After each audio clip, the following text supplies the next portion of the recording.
આજે તો મેં બધા કરી નાખ્યું ધૂળેટીનું સેલિબ્રેશનમાં કઈ આવું થશે મેં કોઈ દી વિચાર્યું પણ નથી. ઓ થઈ ગયો મિત્રો.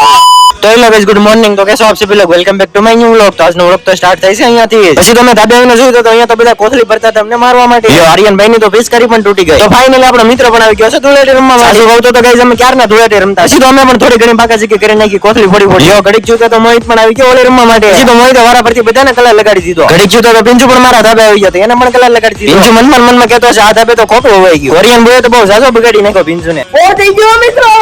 પછી તો પિંજુ હાથમાં પણ આવી ગયો કલર તો તેને પણ બગાડી દીધો કોરિયન બોય. પછી તો હું અને પિંજુ બંને ચડી ગયા ઉપર. આજે આપણે હોળી ઓછી રમવાની છે કેમ કે કાલે જવાનું છે આપણે કેમ્પમાં અને પિંજુને બનાવવાના છે વ્લોગ. પણ તોય સ્કિન કેર તો બધી વિખાઈ જ ગઈ છે. પિંજુએ તો અમારા ધાબે આવીને બહુ જ ખોટું કરી નાખ્યું. જો ગાઈસ કેવો હાલત થઈ ગઈ. યો ગાઈસ આ તો અહીંયા જ નહીં નાખ્યો. પછી તો અમે બાજુના ધાબે કરી દીધો કોથળી નો અટી.